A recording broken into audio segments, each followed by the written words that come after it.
Salut, je suis Laurent Argelier. Bienvenue dans La Série. Dans ce podcast, je vous invite à partager un pur moment de plaisir avec une personnalité d'exception. Le concept de cette interview sans filtre est intime. Je te tutoie et tu me dis tout. De simples questions pour des réponses sans détour, directes et avant tout sincères. À présent, chers amis, partageons ensemble et intensément ce moment présent avec notre invité et bonne écoute à vous.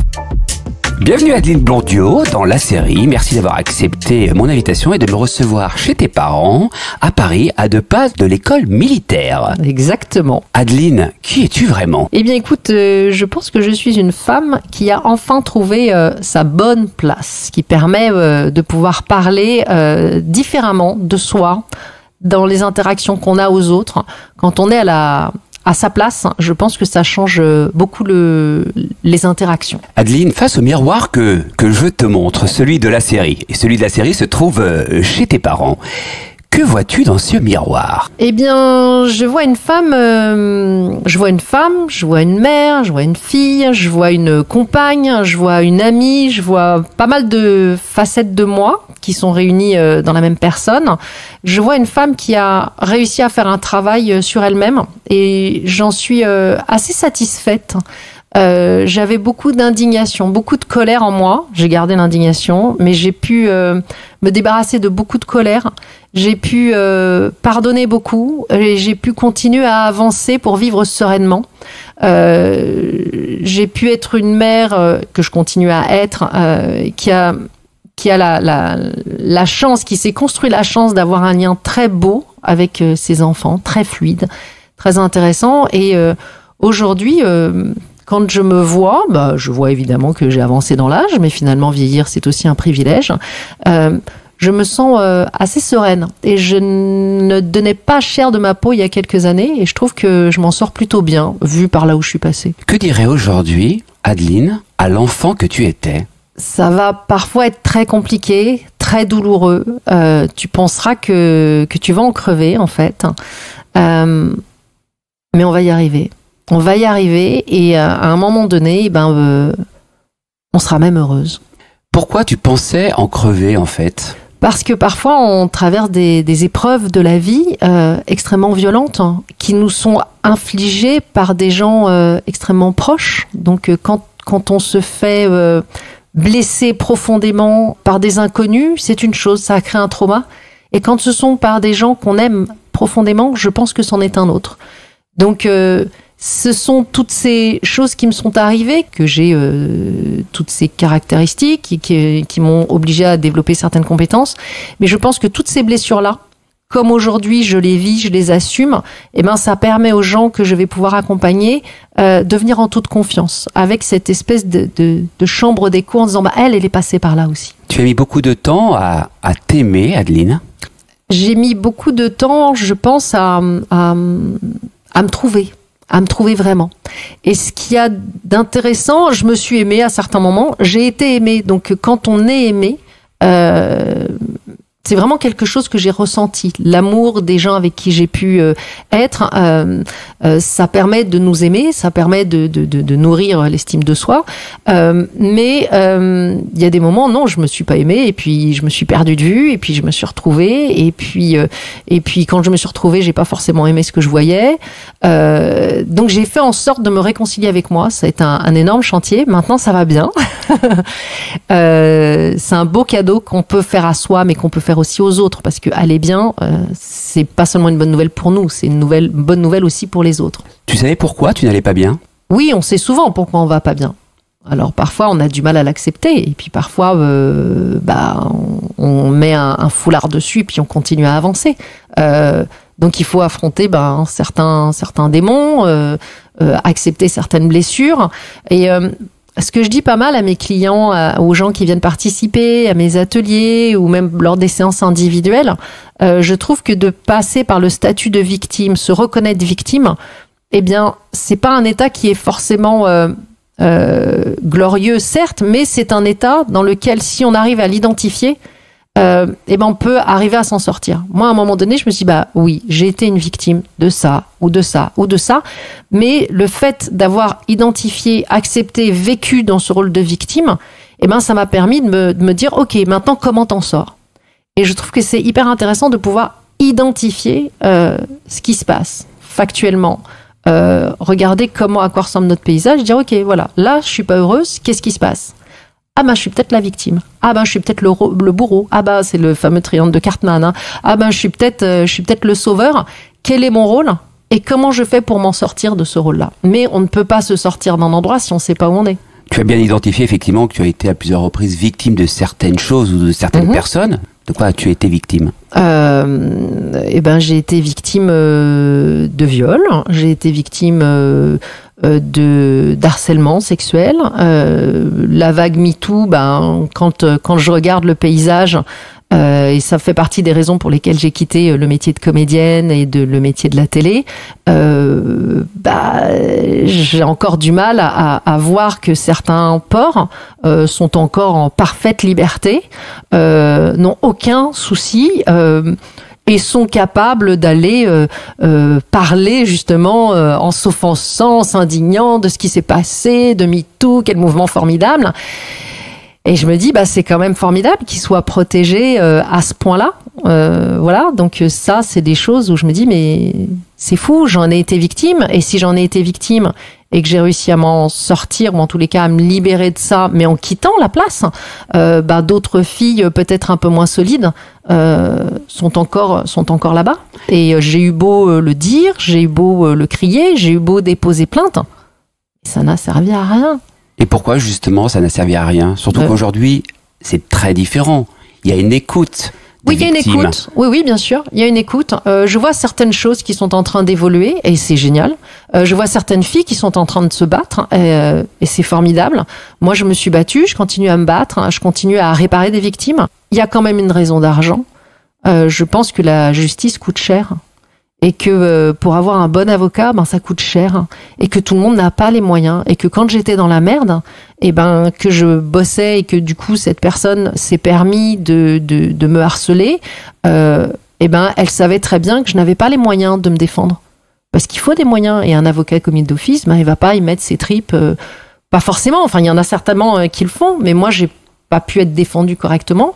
Aujourd'hui, j'ai un frère qui est avocat, donc le jour où j'ai dû être défendu, il est venu, il a sorti les griffes et il l'a très bien fait.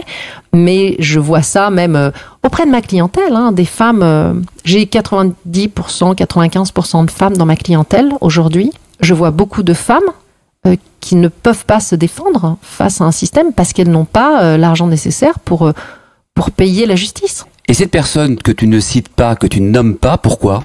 Parce que quand moi j'ai quitté la place, il n'y a pas que lui, il y en a d'autres qui ont essayé. Et en fait, moi je protège ma famille. S'il est pertinent un jour d'aller témoigner contre lui, moi j'ai fait les démarches à l'époque. Personne n'a écouté. J'ai changé de vie. Je me suis reconstruite. J'ai un compagnon formidable. J'ai des enfants qui vont bien. Est-ce que, alors que j'y ai perdu beaucoup de plumes, est-ce qu'aujourd'hui je le dénonce? Et ça sert à rien. S'il y a la possibilité de dénoncer certaines personnes et que ça serve à quelque chose aujourd'hui, oui, ok. Je pense qu'il faut le faire au bon endroit, au bon moment. Vas-tu le faire un jour ou pas, Adeline? Ah, si c'est possible, oui, bien sûr. Mais tu sais, ça a été jusqu'aux menaces de mort quand même. Ça a été jusqu'aux menaces de mort, et pas seulement sur moi. Des menaces de mort sur mon enfant, sur mon fils à l'époque, et ensuite sur mes enfants. Donc quand on en arrive là, tu dis, est-ce que j'ai essayé de dénoncer quelqu'un, et je me suis retrouvée avec des menaces de mort. Et ce qu'il y a d'extraordinaire, c'est que les menaces de mort n'émanaient pas de lui, mais de sa femme. Donc tu dis, là, on marche sur la tête. Donc est-ce que je vais continuer le combat en mettant mes enfants en danger? Mais quand tu vas déposer plainte pour menace de mort, normalement, ça va au procureur de la République. Mais là, silence. Rien. Et il me l'avait dit, il m'a dit, t'inquiète, j'ai le bras tellement long que ça fera rien. À quel moment précisément es-tu tombée en amour de la sophrologie? Alors, le déclic s'est fait à travers une femme. Je cherchais... mon compagnon m'a beaucoup aidé sur le chemin de la reconversion. Beaucoup. Il a été vraiment l'une des pierres angulaires à croire le premier que j'étais capable de faire autre chose. Moi, j'étais dans cette espèce de mise en échec de ma vie de comédienne. J'avais jeté ma dernière énergie d'auteur et de comédienne dans l'écriture d'une pièce de théâtre avec un ami auteur. Et puis à un moment donné, je suis arrivée au bout du chemin. Et j'avais vachement peur de sauter dans le vide. Et je me suis dit, mais c'est quoi le pire? C'est de sauter dans le vide ou de continuer à mourir à petit feu? Donc je me suis dit, je vais essayer de sauter dans le vide. Puis le vide, finalement, il est jamais si vite que ça. On repart jamais totalement de zéro. On a tellement notre expérience de vie qui est là. On a tellement de choses qu'on sait, mais qu'on ne sait plus qu'on sait. J'ai commencé à me dire, moi, j'ai diverti les gens pendant longtemps. Ce qui m'importe beaucoup depuis très longtemps, c'est de pouvoir les aider. Mais aider les gens, c'est pas rien. Ça se fait pas n'importe comment. Parce que tu vas aider quelqu'un qui t'a rien demandé, la probabilité qu'il t'envoie balader est forte. Et la probabilité qu'à toi, ça te génère de la frustration est encore plus forte. Mais j'ai voulu aider. Pourquoi il m'envoie balader? Et genre Calimero. Et pour ne pas nourrir le Calimero, j'ai essayé d'écouter les personnes qui m'entouraient et d'essayer de les écouter comme si je les écoutais pour la première fois. C'est-à-dire, j'ai laissé l'autre pouvoir me surprendre dans son regard sur moi, dans ses propositions. Et j'ai commencé à faire avec mon compagnon le tour de toutes les écoles qui visent à l'accompagnement, qui visent à l'aide à l'autre. Et j'ai été voir la médecine traditionnelle chinoise, j'ai fait des cours d'essai, j'ai été voir la naturopathie qui m'intéressait beaucoup parce que j'étais fan de respiration, de relaxation. J'ai commencé le yoga à 13 ans, donc je gère quand même pas mal certains outils comme la méditation, le pranayama. Il y avait les huiles essentielles qui me passionnaient, mais les huiles essentielles, c'était très compliqué de trouver la bonne formation. Et puis, je suis allée voir les kinésios, j'ai fait les salons du mieux-être. Enfin, je me suis vraiment donné le temps et la curiosité d'aller visiter tout. Et puis, une de mes amies, qui est thérapeute, qui est psy, me dit, mais tu sais, ce que tu proposes quand tu accompagnes les gens, déjà, en off, ce que je faisais en off, après ton burn-out, ça ressemble quand même beaucoup à la sophrologie, tu devrais aller voir. Ok, j'y avais même pas pensé, mais pourquoi pas. Et puis du coup, je vais me renseigner sur la sophrologie et en parlant à mon frère, j'ai un frère qui a une qualité d'écoute incroyable. Alors, je sais pas si c'est le fait qu'il soit avocat. Les avocats, souvent, ils parlent beaucoup, mais lui, il écoute vraiment très, très sincèrement et avec beaucoup d'authenticité. Il me dit, mais écoute, si ça t'intéresse, moi, je connais Catherine Aliotta, je peux te la présenter. Si tu veux, je t'arrange le rendez-vous. Et je me dis, écoute, go, on me propose, je prends. Parce qu'il y a beaucoup ça dans le syndrome de l'imposteur, en disant, mais où est-ce que je me positionne? On me propose ça, mais est-ce que je le mérite? Je dis, écoute, j'y vais. Il m'arrange ce rendez-vous et je suis en face d'une femme qui incarne la sophrologie aujourd'hui en France parce qu'elle a repris toute la sophrologie qu'avait laissée Caicedo, puisqu'il y a l'école caïcédienne et puis il y a l'école de sophrologie tout court. Et elle a restructuré beaucoup de choses. Et elle a cet esprit entrepreneurial, mais elle a aussi cette bienveillance et cet esprit visionnaire de pouvoir restructurer les choses en pouvant après donner beaucoup d'outils aux personnes qu'elle forme. Je rencontre cette femme et moi je suis perdue à la recherche de moi-même. Et je suis en face d'une femme qui est souriante, qui est joviale, qui est joyeuse, qui est sérieuse, qui est pertinente, qui est intelligente et qui a remis de l'ordre dans cette méthode qui est la sophrologie. Et d'un seul coup, je me dis, mais c'est à ça que j'ai envie de ressembler en fait. C'est à cette femme-là que j'ai envie de ressembler. Et plus qu'une méthode, j'ai rencontré quelqu'un qui m'a inspirée. Et j'ai dit go, voilà. Et je me suis inscrite c'est-à-dire que je l'ai quitté et je suis allée directement m'inscrire à la formation sans demander rien d'autre que ça, en me disant mais vas-y. Et du coup, je me suis inscrite là. Choisir, c'est renoncer. Oui. Tu as fait le choix, a priori, de la sophrologie et plus celle d'être une personnalité publique autant exposée que tu l'as été à travers, effectivement, tes rôles de comédienne, etc. En tous les cas, aujourd'hui, je suis tournée vers mon métier de sophrologue, qui est un métier d'accompagnant, qui est un métier de thérapeute, et qui est un métier en mouvance tout le temps, puisque je le réinvente, comme j'ai pas suffisamment de temps pour voir toutes les personnes qui voudraient que je les accompagne individuellement. J'ouvre sur des ateliers, tout en ayant des consultations qui soient accessibles financièrement pour les gens. Je propose même des modules qui sont plus court, qui nécessite pas un engagement sur une dizaine de séances, par exemple, comme on fait en sophrologie. Mais pour autant, je suis connue. Je suis people. Donc, je vais pas le nier, ça fait partie de moi. Quand j'arrive quelque part, la plupart du temps, on me reconnaît. C'est très rare, et pourtant j'habite en race campagne. que je passe une journée en sortant de chez moi et que je tombe pas sur quelqu'un qui veuille me prendre une photo, parler avec moi ou des choses comme ça. Je pense que les réseaux sociaux ont vachement fait pour ça aussi, parce que j'ai été embarquée dans cette histoire de réseaux sociaux, que ça m'a émerveillée. De voir qu'en étant juste moi, finalement, je plaisais plus qu'en essayant de me plier en quatre, à essayer de rentrer dans les cases qu'on m'indiquait. Donc, je renonce pas au fait d'être people, parce que c'est peine perdue. En revanche, ce à quoi je renonce, c'est de me donner la liberté aujourd'hui de dire, bah non, je vais pas aller faire le casting que vous me demandez de faire, parce que ce n'est plus mon métier. C'est gentil d'avoir pensé à moi pour cette pièce de théâtre, mais c'est plus mon boulot. Moi, je me sens pas de le faire parce que ça ne m'intéresse pas aujourd'hui. Et être dans l'instant présent, c'est dire, ça ne m'intéresse pas aujourd'hui. Hier, je crevais de le faire, mais ça vous intéressait pas de me prendre. Mais aujourd'hui, je suis assez solide pour dire, ça ne m'intéresse pas, et sans colère. Demain, on verra. Je pense que le fait d'avoir été comédienne me donne une souplesse, une facilité pour pouvoir faire des prises de parole sur les réseaux sociaux, mener des lives, des interviews, scénariser certaines choses quand j'ai envie de les rendre plus fun, faire des vidéos qui tiennent la route, savoir écrire une vidéo pour que le contenu soit tout de suite accessible. Je pense que ça me mènera aussi à proposer bientôt des conférences où je serai à nouveau sur scène, mais plus de la même façon. Adeline, tu en as usé combien de psy ? Une qui me suit depuis des années et je trouve que c'est une aventure extraordinaire. Et justement, ce travail sur toi et avec elle t'a apporté quoi, concrètement ? Je pense qu'il m'a apporté la personne que je suis aujourd'hui. J'ai l'impression d'être vraiment alignée tête, cœur, corps. Ça m'a apporté ce travail fait sur moi-même avec cette personne que je trouve exceptionnelle. Et bien, ça me permet aussi de pouvoir le repartager aujourd'hui à travers les personnes que j'accompagne.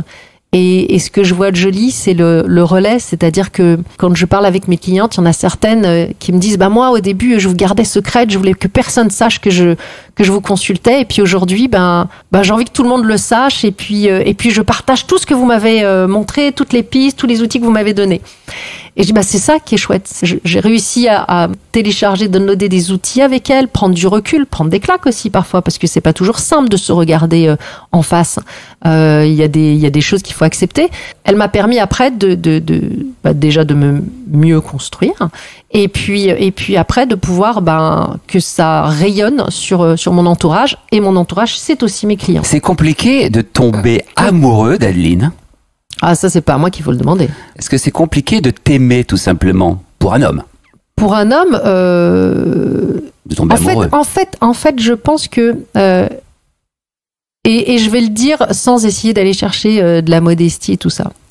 Je pense que j'ai été beaucoup aimée, pas toujours de la bonne façon, parfois un peu violemment. Et je pense que je fais partie de ces personnes dont on va tomber amoureux pour une raison, et que c'est peut-être cette même raison qui va perturber l'autre, en fait. Donc on tombe amoureux d'une nana qui a beaucoup d'énergie, qui se tape des fous rires tout le temps, qui part par monts et par vaux, qui fédère beaucoup de choses, qui est toujours passionnée, engagée, prête à s'indigner, qui donne beaucoup de temps aux autres aussi, et pas forcément que à la personne avec laquelle je vis, qui met ses enfants toujours au premier plan. C'est toujours la priorité, c'est les enfants. Les animaux sont pas loin derrière. Et l'homme en troisième position ? Et l'homme, il s'adapte à ce qu'il y a déjà avant lui. Donc il y a des hommes, quand il y a un enfant, c'est la preuve qu'il y a eu une histoire d'amour sérieuse. Et dans ces cas-là, il y en a, ça rentre en conflit. Ensuite, avant d'avoir des enfants, je voyais que certaines personnes pouvaient tomber amoureuses de moi. Je comprenais pas pourquoi. Je voyais pas trop l'intérêt. Après, je voyais pas toujours les gens qui tombaient amoureux de moi. Et je voyais que parfois c'était finalement on tombe amoureux de toi pour quelque chose, mais finalement quand t'es vraiment comme ça. Oui, mais c'était assez clair dès le départ. Mais finalement tu changeras pas. Non, ça va être compliqué en fait. Donc voilà, tu as ça et c'est assez franc dès le départ. Et il y a des gens ça leur va et puis d'autres ça leur va pas. Mais je pense que j'ai réussi, et c'est un autre travail à faire sur soi, à pacifier mes relations amoureuses. C'est un travail de pouvoir pacifier. Tu es donc passé certainement à côté de vraies histoires d'amour. J'ai eu des super histoires d'amour. Oui. J'ai eu des histoires d'amour extrêmement violentes. Et aujourd'hui, je vis sans doute la plus belle histoire d'amour de ma vie. Et tu sais justement pourquoi tu avais ces histoires d'amour aussi violentes ? Tu as pu trouver une explication ? Oui, c'est les traumas pas réglés, c'est les blessures mal refermées, c'est trouver la personne qui va gratter les croûtes au lieu de t'aider à les cicatriser. Mets des mots sur ces traumas, si tu peux. Les abus de confiance, les abus sexuels, les violences physiques que j'ai pu subir. Voilà, déjà ça, c'est pas mal. Les trahisons, la célébrité très jeune, c'est ultra violent. Les agressions gratuites que j'ai pu subir à travers ça. Le harcèlement, ça prédispose à certains schémas. Et je trouve que par rapport, c'est ce que je disais au début, par rapport aux moulinettes à travers lesquelles je suis passée, quand je vois le chemin, je me dis, bravo Blondiot. La seule addiction que tu es, c'est au chocolat. Et quand je vois d'autres personnes qui ont pu traverser ce genre de choses, c'est pas au chocolat qu'elles sont accro. Mais tu sais que bien souvent, lorsqu'on est addict au chocolat, c'est que on a un manque affectif. Oui, mais là, j'ai réduit considérablement ta consommation. Oui, parce que tu as beaucoup d'affection aujourd'hui. Mais et c'est rigolo parce que je le vois, je me dis, tiens, le chocolat, c'est plus pour le plaisir une fois de temps en temps, et c'est plus comme avant. Mais je m'en sors bien. J'ai essayé l'alcool, j'ai essayé la drogue. Je suis passée par là. Ça ne me ressemble pas. Ce sont pas des choses qui me ressemblaient. Je l'ai essayé. Pendant longtemps ? Non, pas suffisamment longtemps pour m'apercevoir que c'était pas ça. L'alcool, ça a fini en coma éthylique quand même. Donc après, ça a été sevrage pendant 10 ans. La drogue, j'ai fumé des pétards pendant longtemps. Et puis aujourd'hui, ça a plus de sens. La cocaïne ? La cocaïne. Alors la cocaïne, bizarrement, j'ai essayé une fois et j'ai trouvé ça extraordinaire. Je me suis dit surtout, plus jamais. Ce que j'avais essayé, que j'ai utilisé pendant longtemps, et ça c'est quand j'étais très jeune, ce sont les amphétamines, parce qu'elles étaient en vente libre. Il fallait avoir la bonne ordonnance. Et ça, c'était fou. C'était fou. C'est-à-dire ? C'était de la cocaïne en moins cher en fait. Et le jour où je suis tombée très bas quand même. Parce que c'est délétère, quoi, c'est mauvais, c'est de la merde. Après, il y a les autres addictions, l'addiction au sucre. Le sucre est une véritable addiction. Moi, je suis beaucoup de gens et je suis vraiment arc-boutée contre le sucre. C'est une véritable addiction. Et ce qu'il y a d'intéressant dans le sucre, c'est que c'est une addiction dont on ne se rend pas compte. Quand tu prends de la cocaïne, quand tu prends des amphètes ou de l'herbe ou n'importe quoi, tu sais que tu vas devoir te bouger le cul pour aller acheter ça. Alors que le sucre, il est tellement partout que parfois tu t'en aperçois pas. Et donc aujourd'hui, peu d'addiction. L'addiction, je pense que ma vraie addiction, c'est l'addiction à l'amour. Quelle amoureuse es-tu aujourd'hui, au moment où nous parlons ? Parce que j'ai senti que tu es une femme amoureuse, Adeline. Oui, je suis une femme amoureuse. Alors, je sais pas, en fait. Tu sais pas. Je sais pas. Moi, j'aime prendre... Tu as du mal à parler d'amour ? Oui, parce que c'est hyper personnel. Moi, j'aime prendre soin de l'autre. Parce que j'étais prête à rencontrer quelqu'un qui sortait complètement des autres schémas, quelqu'un qui ne ressemblait pas du tout aux autres personnes que j'avais pu croiser dans ma vie, et que j'étais prête et disponible à ça. Et je pense que l'amour a besoin d'être nourri beaucoup plus qu'on ne le pense. Alors, c'est-à-dire ? Être gentil, être attentionné, faire attention à l'autre, essayer de l'écouter jusqu'au bout.